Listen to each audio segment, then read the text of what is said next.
आगे बढ़ते हैं। शुमाली हिंद में शदीद सर्दी की गिरफ्त में है। सर्द हवाओं, कोहरे और धुंध से लोगों का हाल बेहाल है। दिल्ली, पंजाब, हरियाणा, उत्तर प्रदेश और राजस्थान में सर्द लहर से मामलात जिंदगी मुतासिर हो रही है। सड़क, रेल और हवाई खिदमात मुतासिर हो रही है।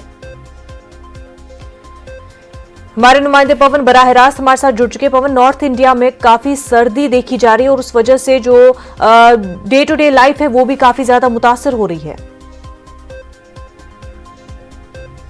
जी मुनज्जा, जिस तरह से पिछले 2-3 दिनों से थोड़ी राहत मिल रही थी, लेकिन अब 2 दिन पहले से जो पहाड़ों पर बर्फबारी फिर से शुरू हुई है, उसके चलते फिर से दिल्ली एनसीआर में जो तापमान है वो लगातार गिरने लगा है। कल शाम से ही लगातार आपने वो खुद ने महसूस भी किया होगा कि जिस तरह से जो सर्द हवाएं हैं वो दिल्ली एनसीआर के अंदर बढ़ने लगी हैं। आज सुबह का जो अगर टेम्परेचर की बात करें तो दिल्ली में अलग अलग जगह पे 5 डिग्री से लेके और 7 डिग्री के बीच में तापमान था। अगर मौसम विभाग के अनुमान की बात करें तो ये तापमान आगे वाले हफ्ते में और ज्यादा गिरने की संभावना है और ये 2 डिग्री और 3 डिग्री तक अब पहुंच सकता है, क्योंकि जिस तरह से लगातार पहाड़ों पे बर्फबारी फिर से शुरू हो गई है, उसके चलते जो सर्द हवाएं हैं वो यहां अब दिल्ली और एनसीआर में तेज हो गई हैं। उसके चलते आगे तापमान और गिरने की संभावना है और जब लोग नई साल का जश्न मनाएंगे तो उसमें सर्द हवाएं बहुत ज्यादा और तेज हो जाएंगी।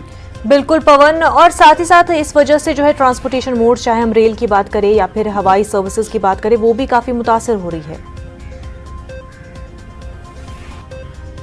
जी बिल्कुल, अभी तक हालांकि बहुत ज्यादा यहां दिल्ली एनसीआर में कोहरा नहीं होने लगा है तो उससे हवाई यातायात पर बहुत असर नहीं है, लेकिन कल ही रेल मंत्रालय ने एक फैसला किया कि जो कोहरा जो दिल्ली से बाहर जब रेल जाती है तो कहीं कहीं उनको कोहरे का सामना करना पड़ता है। इसके चलते जो रेल परिचालन है उसकी गति पर इस पर असर दिखने लगता है, तो उसके लिए उन्होंने फॉग सेफ्टी जो डिवाइस हैं उनको लगाने का और उनको एक्टिवेट करने का फैसला लिया है, जिसके चलते कि कोहरे में भी रेल परिचालन पर बहुत ज्यादा असर ना आए। तो रेल मंत्रालय ने अपनी तैयारियां अपनी तरफ से करना शुरू कर दिया है, लेकिन जैसे जैसे और कोहरा बढ़ता जाएगा तो कहीं ना कहीं आम जनमानस जो है उसकी जिंदगी को जरूर प्रभावित करेगा। बिल्कुल पवन, और एक तरफ जहां पर अब लोगों में डर पैदा हो रहा है क्योंकि कोरोना के दूसरे स्ट्रेन के वायरस का भी बात सामने आ रही है, म्यूटेशन की जिस तरह से लेकर बात सामने आ रही है, कई रियासतों में जो है नाइट कर्फ्यू शुरू हो गए हैं, वहां पर इस तरह की सर्दी शुरू होना और क्योंकि हम पैंडेमिक के बीच में है, ये मजीद कितनी मुश्किलें बढ़ा सकता है? देखिए, बेहद मुश्किल समय है, क्योंकि जिस तरह से एक तो नए म्यूटेशन का खतरा, दूसरी ऊपर से बहुत ज्यादा सर्द हवाएं और जो ठंड जब ज्यादा तेज पड़ती है तो कोरोना वायरस फैलने का खतरा है वो ज्यादा बढ़ जाता है। तो इसके चलते तमाम जो राज्य सरकारें हो या केंद्र सरकार हो, तमाम लोगों को एहतियात बरतने की सलाह दे रही है कि अपने घरों में रहें और लगातार मास्क का और सैनिटाइजर का उपयोग करें, 2 गज दूरी का हमेशा ध्यान रखें।